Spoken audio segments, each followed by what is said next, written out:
सर्वधर्म स्थापकस्तं सर्वधर्मस्वरूपकम् आचार्यान् महाचार्य रामकृष्णाय ते नमः।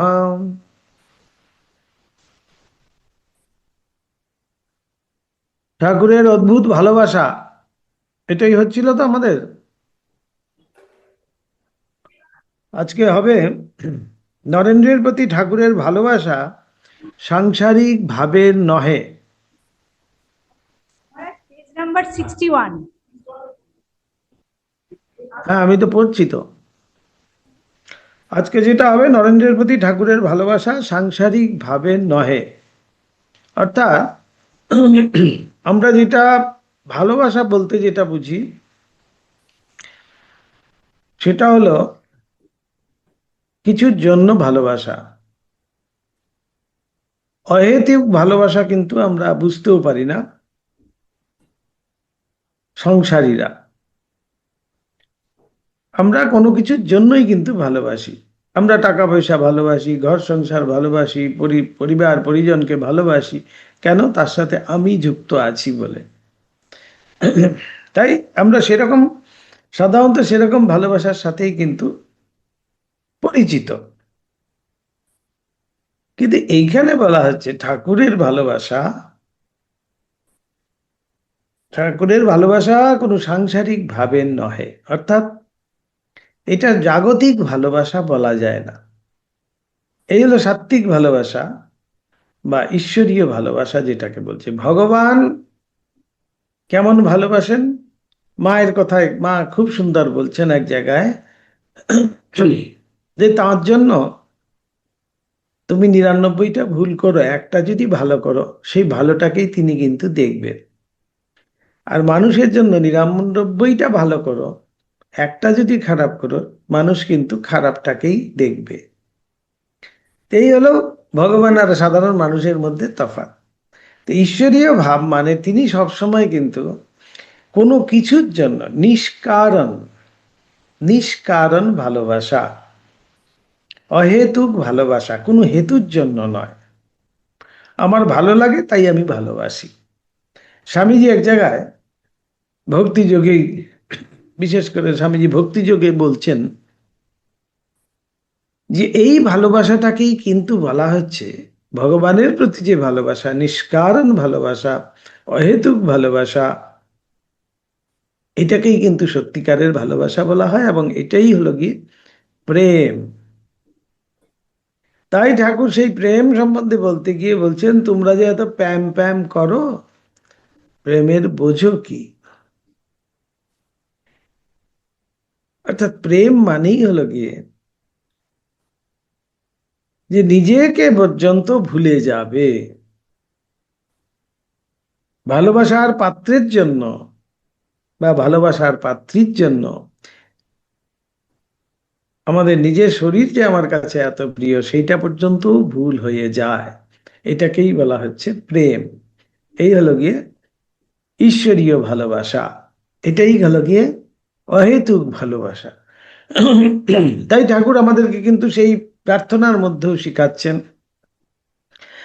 মায়ের কাছে সেই প্রার্থনা করতে হবে, মা আমাকে অহৈতুকী ভক্তি দাও। অহৈতুকী ভক্তি অর্থাৎ কোনো কিছুর জন্য আমি ভক্তি করছি তা কিন্তু নয়। আমার ভক্তি করতে ভালো লাগে, তোমাকে ডাকতে ভালো লাগে, তোমার নাম করতে ভালো লাগে, তোমাকে পুজো করতে ভালো লাগে, তাই তোমাকে আমি ডাকছি। এই অহেতুক। তাই ঠাকুরের এই ভালোবাসাও কিন্তু নরেন্দ্রের প্রতি যে ভালোবাসা, যে আকর্ষণ, তীব্র আকর্ষণ, সেটি কিন্তু সাধারণের দৃষ্ট হবে না। তাই বলা হচ্ছে। এখানে বলছেন যে প্রথম দর্শনের দিন হইতেই ঠাকুর যেন পরম আত্মীয়ের মতো নরেনকে ভালোবেসেছিলেন। তখন মনে হয় যে এটা আমাদের কাছে কিন্তু সাধ্যাতীত, আমরা যেন সেটা ব্যাখ্যাও করতে পারি না, সাধ্যাতীত আমাদের কাছে। বলছেন, সংসারী মানব যে সকল কারণে অপরকে আপনার জ্ঞান করিয়া হৃদয়ের ভালোবাসা অর্পণ করিয়া থাকে, তাহার কিছুমাত্র এখানে বর্তমান ছিল না। তাই প্রথমেই আমাদের শুরুতেই আমরা বলছিলাম যে আমরা সবসময় কিন্তু কিছুর জন্যই ভালোবাসি। তা আমার সাথে যুক্ত না হওয়া পর্যন্ত কিন্তু আমার তার সাথে ভালোবাসায় আমি যুক্ত হই না।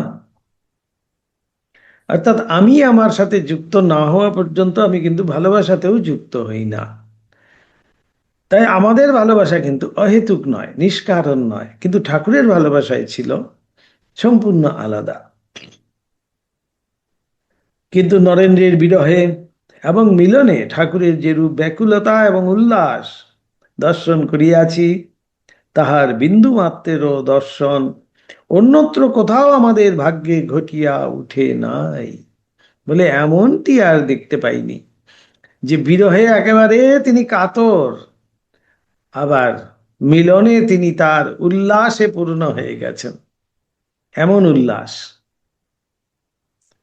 তাই এই দুটোর মধ্যেই কিন্তু এক্সট্রিম দেখা গেছে। বিরহ যেমন এক্সট্রিম, অদর্শনে বিরহ, অদর্শনে তার যে মন খারাপ সেটি, আবার মিলনে দর্শনে তার উল্লাস, এই দুটোই কিন্তু এক্সট্রিম যেন। বলছেন এরকম আর কোথাও কিন্তু দেখা যায়নি, আমাদের ভাগ্যেও ঘটে উঠে নাই। লীলা প্রসঙ্গকার বলছেন নিষ্কারণে একজন অপরকে যে এত দূর ভালোবাসিতে পারে, ইয়া আমাদের ইতিপূর্বে জ্ঞান ছিল না। তাই আমরা এই ভালোবাসা যদি বুঝতে না পারি, তাহলে কিন্তু এই অহেতুক ভালোবাসা কাকে বলে সেটা আমাদের কিন্তু ধারণাও হবে না। তাই এখানে লীলা প্রসঙ্গকারও বলছেন যে নিষ্কারণে একজন অপরজনকে যে এত ভালোবাসতে পারে সেটা কিন্তু আমাদের জানাই ছিল না এই ঠাকুরকে না দেখা পর্যন্ত। নরেন্দ্রের প্রতি ঠাকুরের অদ্ভুত প্রেম দর্শন করিয়াই বুঝিতে পারিয়াছি, কালে সংসারে এমন দিন আসিবে যখন মানব মানবের মধ্যে ঈশ্বর প্রকাশ উপলব্ধি করিয়া সত্য সত্যই ঐরূপ নিষ্কারণে ভালোবাসিয়া কৃতকৃতার্থ হইবে। এই ভালোবাসাটাও তিনি যেন আদর্শ স্বরূপে রেখে গেলেন। বলছেন তিনি কোনো কিছু চিন্তা না করে, কোনো কিছু মতলব না করে তিনি কিছুই করেন না, মায়ের কথা। তাই তিনি যখন এইটি দেখাচ্ছেন, এই ভালোবাসাটিও দেখাচ্ছেন, সেটাও কিন্তু একটা আদর্শ স্বরূপে। তাই লীলা প্রসঙ্গকার এখানে বলছেন যে ভবিষ্যতে হয়তো এই ভালোবাসাই মানুষে দেখে ঈশ্বরীয় প্রকাশ, মানুষের মধ্যে ঈশ্বরীয় প্রকাশ দেখে সেই মানুষেও সেরকম নিষ্কারণ ভালোবাসা দেখতে পাবে। ঠাকুরের নিকটে নরেন্দ্রের আগমনের কিছুকাল পরে স্বামী প্রেমানন্দজি, এবার প্রেমানন্দজি দক্ষিণেশ্বরে উপস্থিত হয়েছেন। দক্ষিণেশ্বরে এবার প্রেমানন্দজি কেমনটি দেখছেন ঠাকুরকে, এই নরেন্দ্র সম্বন্ধেও, বা ঠাকুরকে তিনি কিভাবে দেখছেন সেইটা এবার আসছেন। নরেন্দ্রের প্রতি ঠাকুরের কেমন ভালোবাসা ছিল সেটা এবার প্রেমানন্দজি মুখে কেমন, উক্ত ভালোবাসা সম্বন্ধে স্বামী প্রেমানন্দের কথা।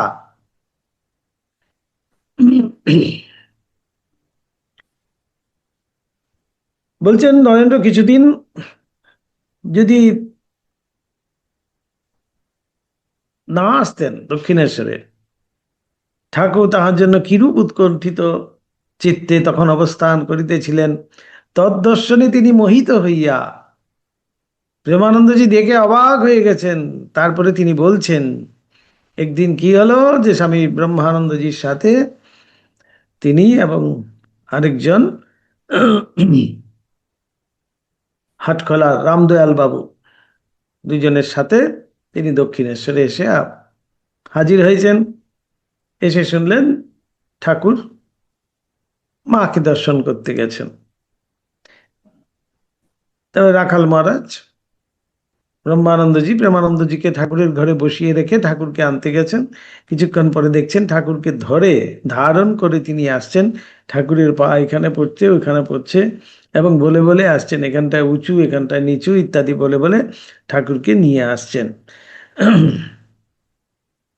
ইতপূর্বেই তাহার ভাব বিভোর হইয়া বাহ্য সংজ্ঞা লুপ্ত হয় সেটা খবরও পেয়েছিলেন প্রেমানন্দজি, তাই দেখতেও এসছেন। এই জন্য ঠাকুরকে এখন ওইরূপে মাতালের ন্যায় টলিতে টলিতে আসিতে দেখিয়া বুঝিলাম তিনি ভাবাবেশে রহিয়া আছেন। ওইরূপে গৃহে প্রবেশ করিয়া তিনি ছোট তক্তপোষখানির উপর উপবেশন করিলেন এবং অল্পক্ষণ পরে প্রকৃতস্থ হইয়া পরিচয় জিজ্ঞাসাপূর্বক আমার মুখ ও হস্তপদাদির লক্ষণ পরীক্ষায় প্রবৃত্ত হইলেন। কনুই হইতে অঙ্গুলি পর্যন্ত আমার হাতখানির ওজন পরীক্ষা করিবার জন্য কিছুক্ষণ নিজ হস্তে ধারণ করিয়া বলিলেন, বেশ। ওইরূপে কি বুঝলেন তাহা তিনিই জানেন। উহার পরে রামদয়াল বাবুকে শ্রীযুক্ত নরেন্দ্রের শারীরিক কল্যাণের বিষয়ে জিজ্ঞাসা করিলেন এবং তিনি ভালো আছেন জানিয়া বলিলেন সে অনেকদিন এখানে আসে নাই, তাহাকে দেখিতে বড় ইচ্ছা হইয়াছে, একবার আসিতে বলিও। আসছেন সবাই, ব্রহ্মানন্দজি এসছে, তাদের সাথে ঠাকুর কথাও বলছেন, কিন্তু থেকে থেকে নরেন্দ্রের কথাই চলে যাচ্ছেন যে অনেকদিন আসেনি, তাকে দেখতে খুব ইচ্ছা হয়। রামদয়াল বাবুকে বলছেন তাকে একদিন আসতে বলো। ধর্ম বিষয়ক নানা কথাবার্তায় কয়েক ঘন্টা বিশেষ আনন্দে কাটিল। ক্রমে 10টা বাজিবার পরে আমরা আহার করিলাম এবং ঠাকুরের ঘরের পূর্ব দিকে উঠানের উত্তরে যে বারান্দা আছে তথায় শয়ন করিলাম। রাত্রিবেলা সেদিন থেকে গেলেন। এবার রাত্রিবেলা ঠাকুরকে তিনি কি দেখছেন প্রেমানন্দজি সেটা বর্ণনা করছেন। ঠাকুর এবং স্বামী ব্রহ্মানন্দের জন্য ঘরের ভিতরেই শয্যা প্রস্তুত হইল। এইবার শয়ন করিবার পরে 1 ঘণ্টা কাল অতীত হইতে না হইতে ঠাকুর পরিদেহ বস্ত্রখানি বালকের ন্যায় বগলে ধারণ করিয়া ঘরের বাহিরে আমাদিগে শয্যাস্পার্শ্বে উপস্থিত হইয়া রামদয়াল বাবুকে সম্বোধন করিয়া বলিলেন, ওগো ঘুমলে। কি কাণ্ড দেখুন! রাত বিরাতে ঠাকুরের সাথে থাকা কিন্তু সোজা কথা নয়। গিয়ে বললে, ওগো ঘুমলে। আমাদেরকে বলে না অনেকেই ফোন করে, মহারাজ ঘুমোচ্ছিলেন? ফোনটা বাজিয়ে কিন্তু তুলে দিল, তারপরে বলছে ঘুমোচ্ছিলেন। ঠাকুরের ঠিক একই জিনিস। ঠাকুরের হয়তো সব একটু শুয়েছে, তন্দ্রার মতো এসছে, ঠাকুর গিয়ে বলছেন, ওগো ঘুমলে। আমরা উভয়ে শশব্যস্তে শয্যায় উঠিয়া বসিয়া বলিলাম, আজ্ঞে না। উহা শুনিয়া ঠাকুর বলিলেন, দেখো নরেন্দ্রের জন্য প্রাণের ভিতরটা যেন গামছা নিংড়াবার মতো জোরে মোচড় দিচ্ছে। তো এইগুলো আমাদের ধারণার বাইরে, কিন্তু যে এমন কারুর জন্য এমন কষ্ট হয়। তাই বলছিলাম যে বিরহ যেমন অদর্শনে বিরহ, আবার দর্শনে উল্লাস, মিলনে উল্লাস, এই দুটোই যেমন এক্সট্রিম ঠাকুরের মধ্যে দেখা গেছে। মাঝরাত্রে উঠে ঠাকুর গিয়ে তাদেরকে বলছেন যে দেখো নরেনের জন্য আমার ভিতরটা এমন করছে, গামছা নিংড়ানোর মতো মোচড় দিচ্ছে। তাকে একবার দেখা করে যেতে বলো।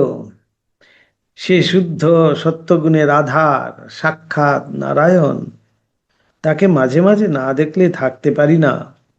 রামদয়ালবাবু কিছুকাল পূর্ব হইতে দক্ষিণেশ্বরে যাতায়াত করিতেছিলেন। সেজন্য ঠাকুরের বালকের ন্যায় স্বভাবের কথা তাহার অবিদিত ছিল না। তিনি ঠাকুরের ঐরূপ বালকের ন্যায় আচরণ দেখিয়া বুঝিতে পারিলেন ঠাকুর ভাবাবিষ্ট হইয়া আছেন, এবং রাত্রি পোহাইলেই নরেন্দ্রের সহিত দেখা করিয়া তাহাকে আসিতে বলিবেন ইত্যাদি নানা কথা কহিয়া ঠাকুরকে শান্ত করিতে লাগিলেন। বাচ্চাদের যেমন শান্ত করা হয়, রামদয়াল বাবু তেমনি যেন ঠাকুরকে শান্ত করছেন। বলছে, হ্যাঁ, রাত্রিটা পুয়ালেই আমি চলে যাব, গিয়ে নরেন্দ্রকে খবর দেব, এবং না হয় আমি ধরেই নিয়ে আসব। কিন্তু সে রাত্রে ঠাকুরের সেই ভাবের কিছুমাত্র প্রশমন হইল না। আমাদিগের বিশ্রামের অভাব হইতেছে বুঝিয়া মধ্যে মধ্যে কিছুক্ষণের জন্য নিজ শয্যায় যাইয়া শয়ন করিলেও আবার এসব আছে। ঠাকুরের সৌজন্য বোধ তো আছে, ভদ্রতা আছে। তো বলছে, আহা, তোমরা তোমাদেরকেও ঘুমোতে দিচ্ছি না, তোমাদের ডিস্টার্ব করছি, তোমরা এবার ঘুমো। এবার ঠাকুর আবার কিন্তু নিজের বিছানায় ফিরে আসছেন, কিন্তু কিছুক্ষণ পরে আবার যাচ্ছেন।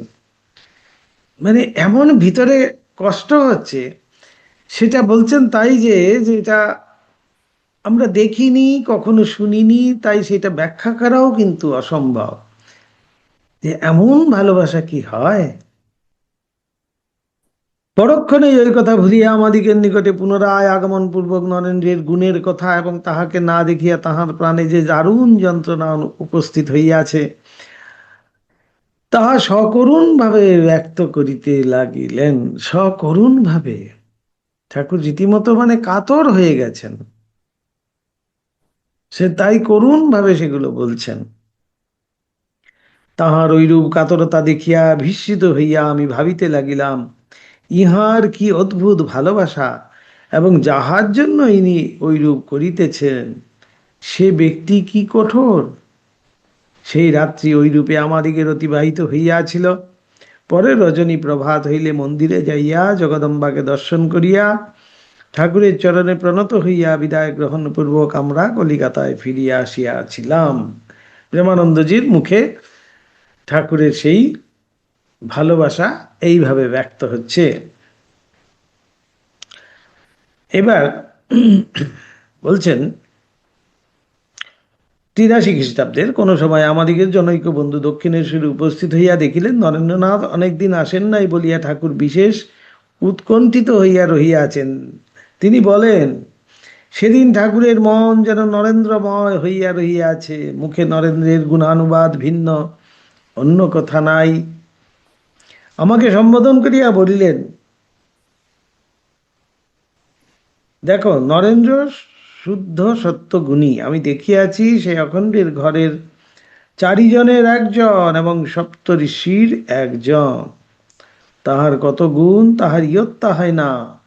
বলিতে বলিতে ঠাকুর নরেন্দ্রনাথকে দেখিবার জন্য এককালে অস্থির হইয়া উঠিলেন এবং পুত্র বিরহে মাতা যেরূপ কাতর হন সেই রূপে অজস্র অশ্রু বিসর্জন করিতে লাগিলেন।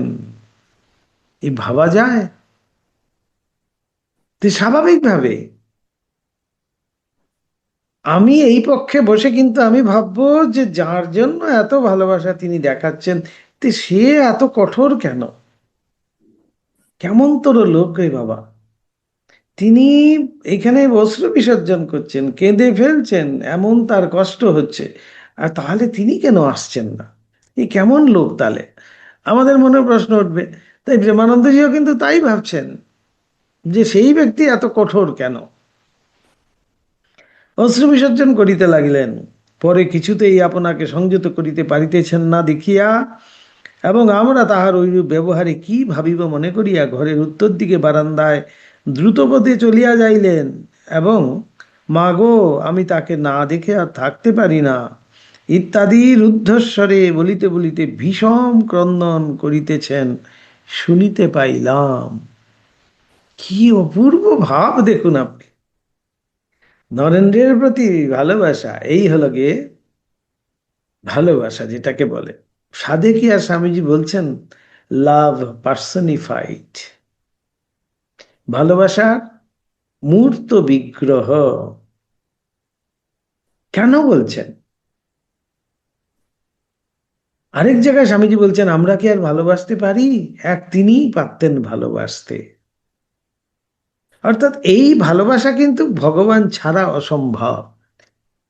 কারণ মানুষ কখনো এমন করে ভালোবাসতে পারে না। মানুষ ভালোবাসার পরিবর্তে ভালোবাসাটুকু হলেও কিন্তু চাইবে, কিন্তু ভগবান যখন ভালোবাসেন সেই ভালোবাসাটুকুও চান না, শুধু ভালোবাসার জন্যই ভালোবাসেন। এই হলো গিয়ে সত্যিকারের ভালোবাসা। সেটি আদর্শ স্বরূপে তিনি আমাদের সামনে রেখে যাচ্ছেন যেন। তাই প্রথমেই লীলা প্রসঙ্গকার বলছেন ভবিষ্যতে হয়তো মানুষ মানুষের মধ্যে সেই ঈশ্বরীয় প্রকাশ দেখে তার প্রতিও সেই নিষ্কারণ ভালোবাসায় মুগ্ধ হবে, কৃতকৃতার্থ হবে। তাই বলছেন ওই কথা, আদর্শ স্বরূপে রেখে যাচ্ছেন।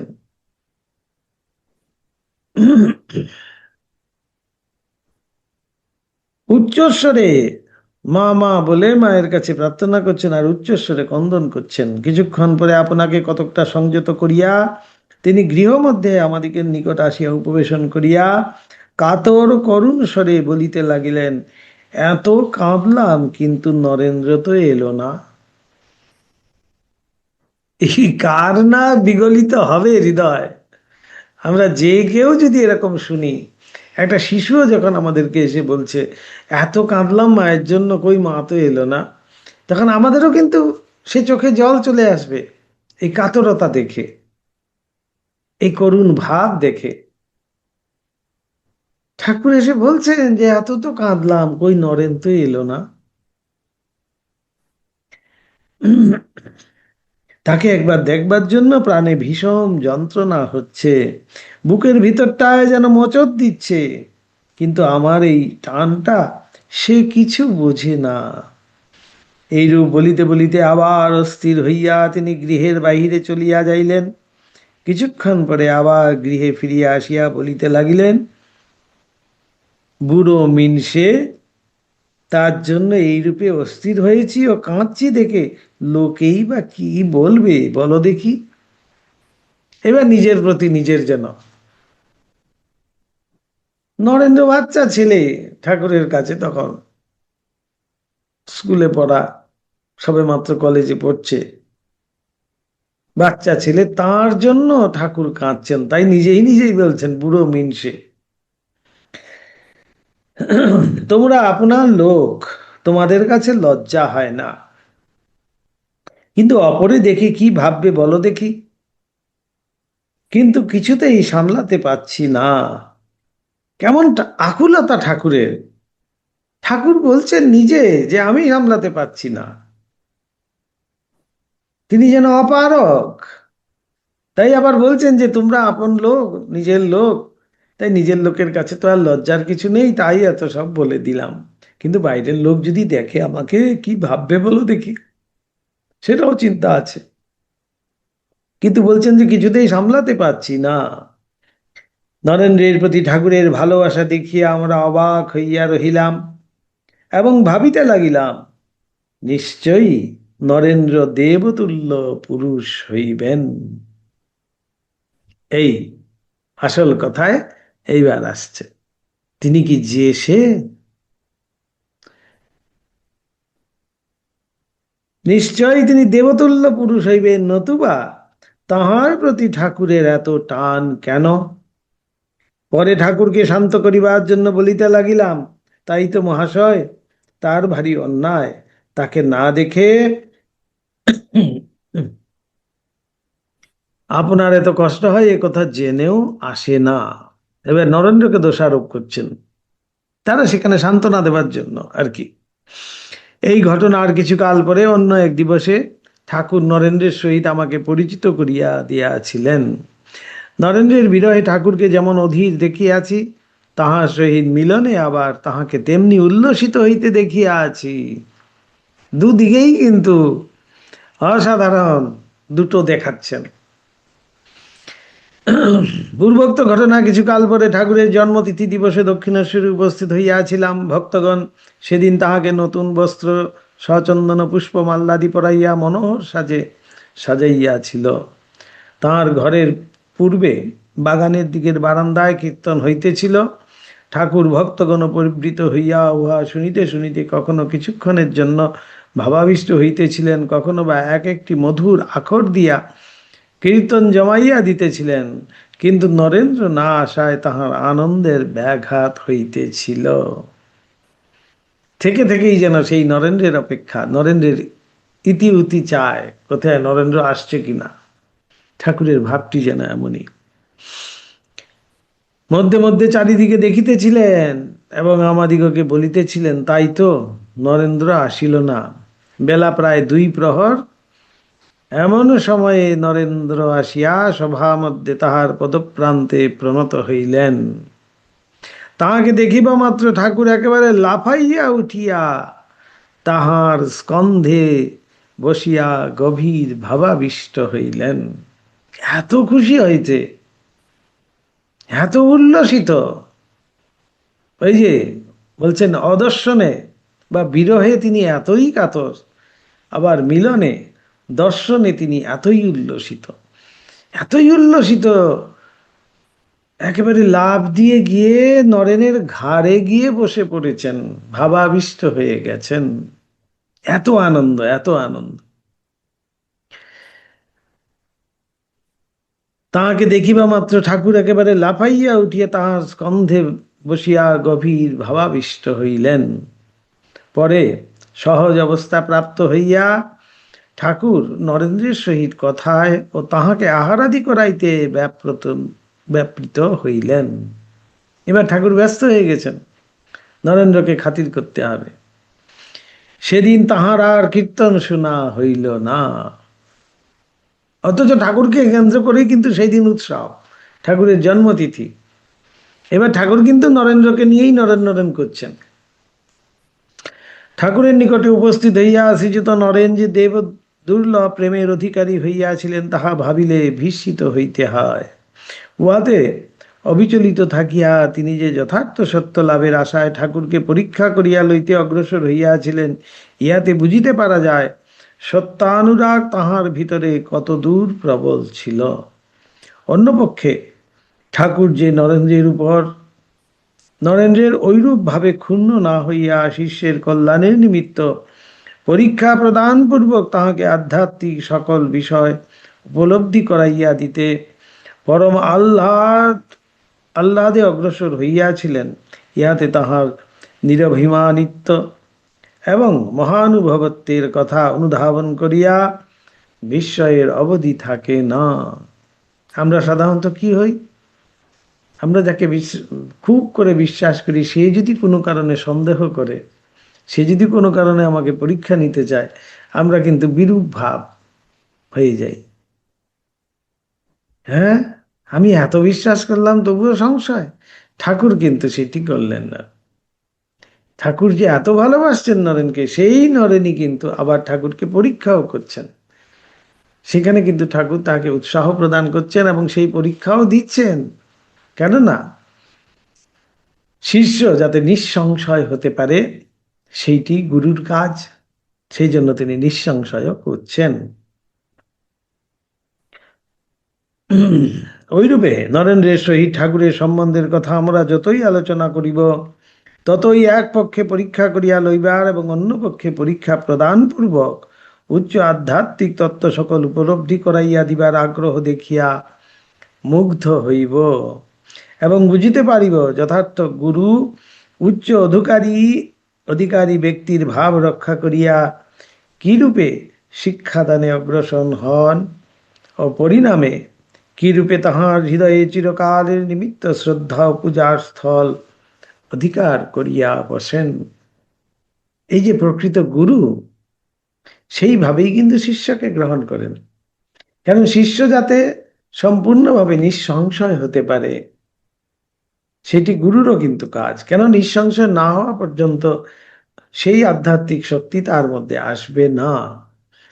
তাই ঠাকুরের কাজ কিরকম, তিনি পরীক্ষা প্রদান করছেন ঠিকই, কিন্তু সেই সঙ্গে তিনি সেই আধ্যাত্মিক তত্ত্বের যাতে অধিকারী হতে পারে, সেই দিকেও কিন্তু তিনি লক্ষ্য রাখছেন। এইবার আসছে, এই ভালোবাসা গেল, এবার অলৌকিক সম্বন্ধ। ঠাকুর ও নরেন্দ্রনাথের মধ্যে যে অলৌকিক সম্বন্ধ। নরেন্দ্র ঠাকুরের পূত সঙ্গ কতকাল লাভ করিয়াছিলেন। দীর্ঘ 5 বৎসর কাল শ্রীযুত নরেন্দ্র ঠাকুরের পূত সহবাস লাভে ধন্য হইয়াছিলেন। এখানে এবার যে সারাক্ষণ এই 5 বছরই তিনি সারাক্ষণ দক্ষিণেশ্বরে ছিলেন, ঠাকুরের সাহচর্যে ছিলেন, তা কিন্তু নয়। তিনি ওই কয় বৎসর নিরন্তর দক্ষিণেশ্বরে ঠাকুরের শ্রীপদবান্তে অতিবাহিত করিয়াছিলেন তাহা নয়। কলিকাতাবাসী অন্য সকল ভক্তগণের ন্যায় তিনিও ওই কয় বৎসর বাটি হইতেই ঠাকুরের নিকট গমনাগমন করিয়াছিলেন। তবে এই কথা নিশ্চয় যে প্রথম হইতে ঠাকুরের অশেষ ভালোবাসার অধিকারী হওয়ায় ওই কয় বৎসর তিনি ঘন ঘন দক্ষিণেশ্বরে যাতায়াত করিয়াছিলেন।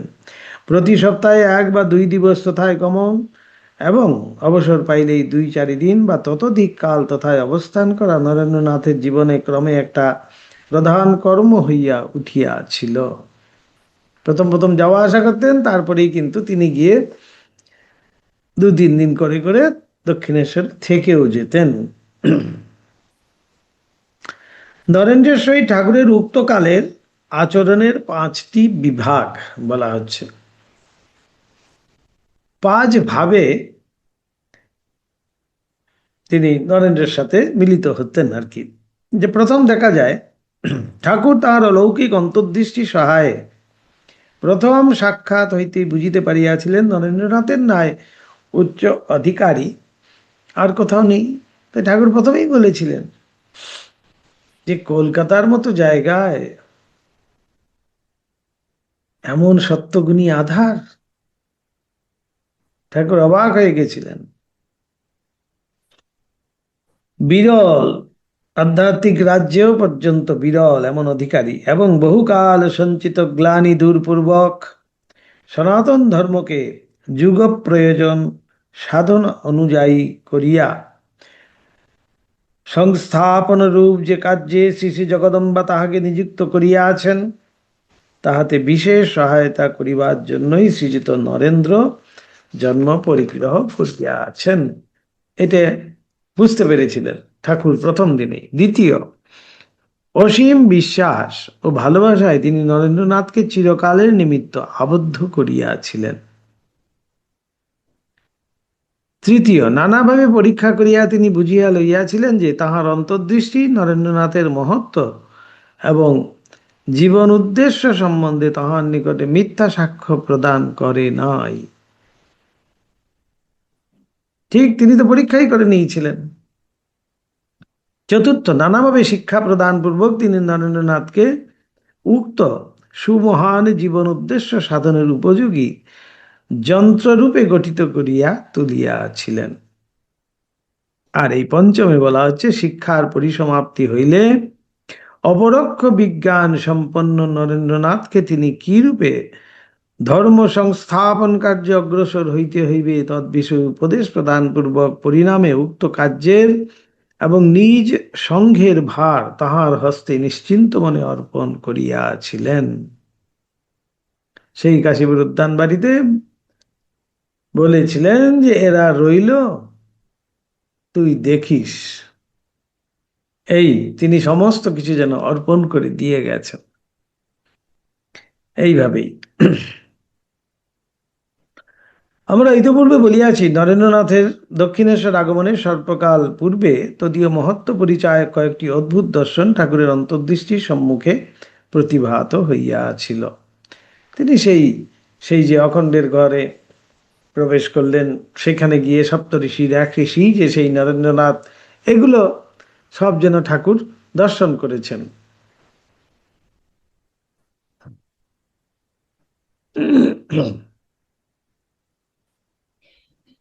উহাদিগের প্রভাবেই তিনি নরেন্দ্রকে প্রথম হইতে অসীম বিশ্বাস ও ভালোবাসার নয়নে নিরীক্ষণ করিয়াছিলেন। ওই বিশ্বাস ও ভালোবাসা তাহার হৃদয়ে আজীবন সমভাবে প্রবাহিত থাকিয়া নরেন্দ্রনাথকে তাহার প্রেমে আবদ্ধ করিয়া ফেলিয়াছিল। অতএব বুঝা যাইতেছে, বিশ্বাস ও ভালোবাসার ভিত্তিতে সর্বদা দণ্ডায়মান থাকিয়া ঠাকুর নরেন্দ্রকে শিক্ষা প্রদান ও সময়ে সময়ে পরীক্ষা করিতে অগ্রসর হইয়াছিলেন।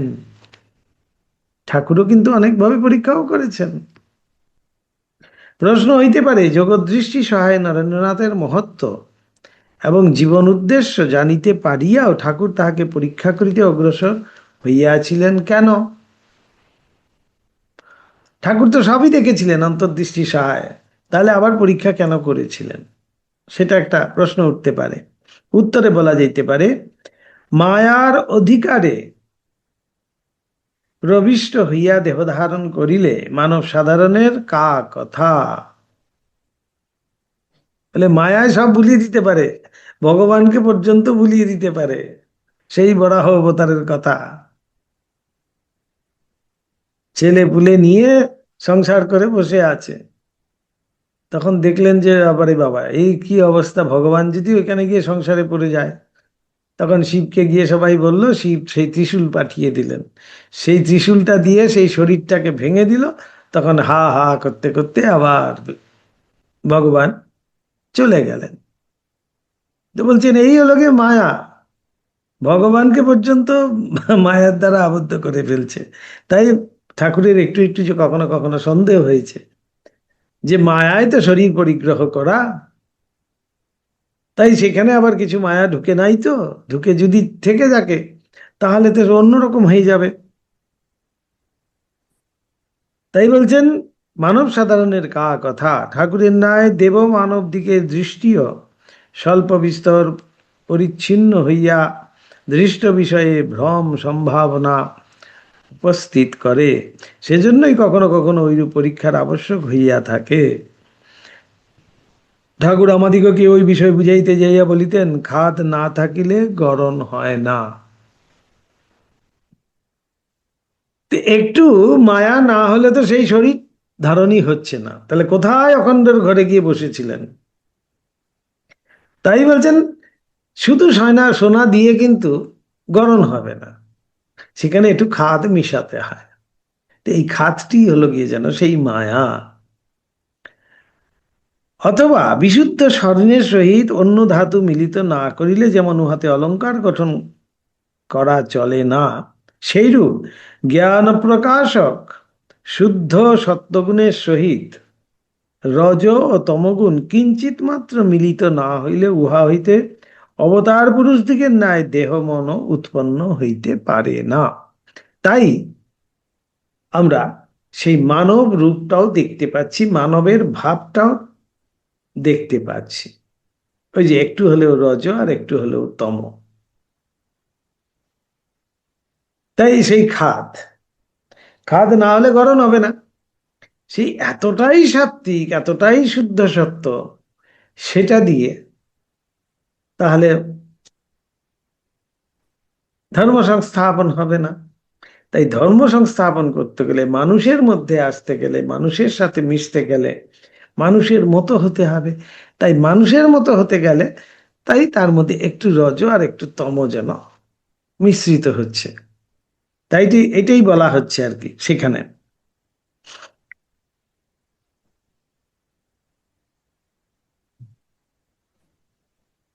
সেইরূপ জ্ঞান প্রকাশক শুদ্ধ সত্যগুণের সেই রজ ও তমগুণ কিচ্ছু মাত্র মিলিত না হইলে উহা হইতে অবতার পুরুষ দিগের ন্যায় দেহ মন উৎপন্ন হইতে পারে না। ঠাকুরের সাধনকালের আলোচনা করিতে যাইয়া আমরা ইতপূর্বে দেখিয়াছি, শ্রী শ্রী জগদম্বার কৃপায় অদ্ভুত জ্ঞান প্রকাশ উপস্থিত হইয়া অলৌকিক দর্শন সমূহ তাহার জীবনে উপস্থিত হইলেও তিনি কত সময়ে ওই সকল দর্শন সম্বন্ধে সন্ধিহান হইয়া পুনরায় পরীক্ষা করিয়া তবে উহাদিগকে নিশ্চিন্ত মনে গ্রহণ করিতে সমর্থ হইয়াছিলেন। অতএব নরেন্দ্রনাথের সম্বন্ধেও তাহার যে সকল অদ্ভুত দর্শন এখন উপস্থিত হইয়াছিল, সে সকলকেও তিনি যে পরীক্ষাপূর্বক গ্রহণ করিবেন, ইহাতে বিচিত্র কি আছে? তাই তিনি যেন সেইভাবেই পরীক্ষা করছেন।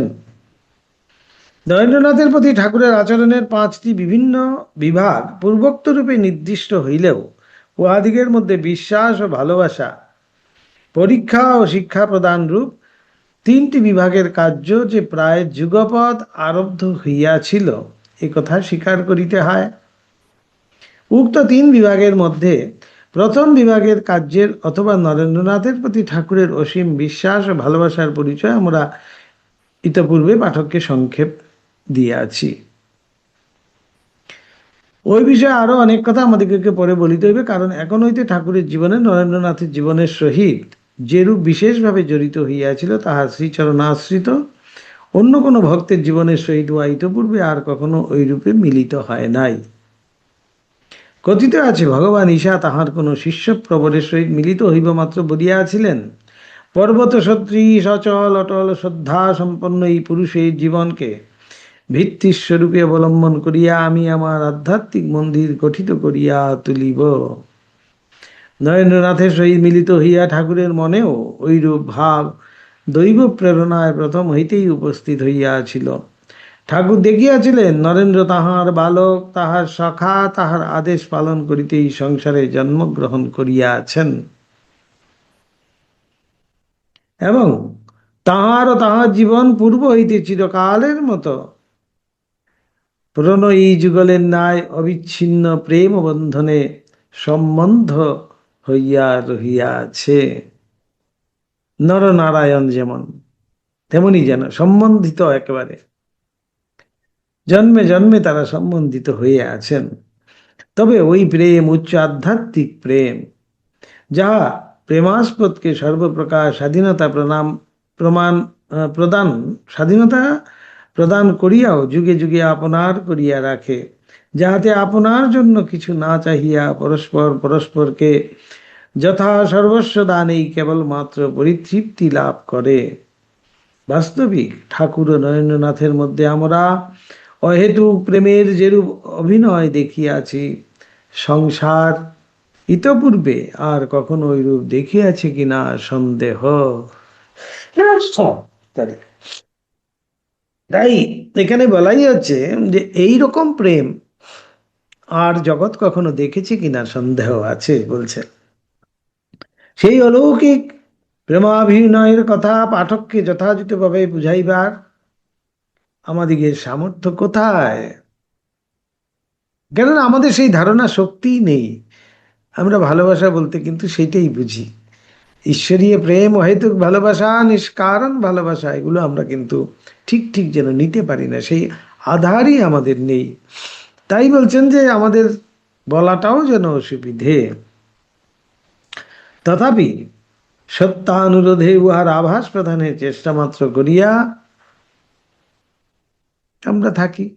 শুধু চেষ্টাই, তার মানে তো এইসব ঘটনার মধ্যে দিয়ে আমাদের বোঝানো হচ্ছে যে এই হলো গিয়ে ঈশ্বরীয় প্রেম, এই হলো গিয়ে ঈশ্বরীয় ভালোবাসা। এই ভালোবাসা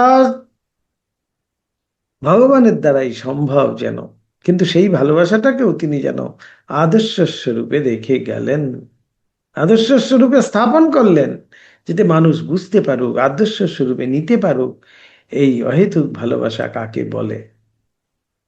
বেশ। ওম নিরঞ্জনম নিত্যম অনন্ত রূপম ভক্তানুকম্পাধৃত বিগ্রহং বৈ ঈশাবতারং পরমেশমিদ্যম তম রামকৃষ্ণম শিরসা নুমামহ। ওম শান্তি শান্তি শান্তি। হরি ওম তৎসৎ। শ্রীরামকৃষ্ণার্পণমস্তু।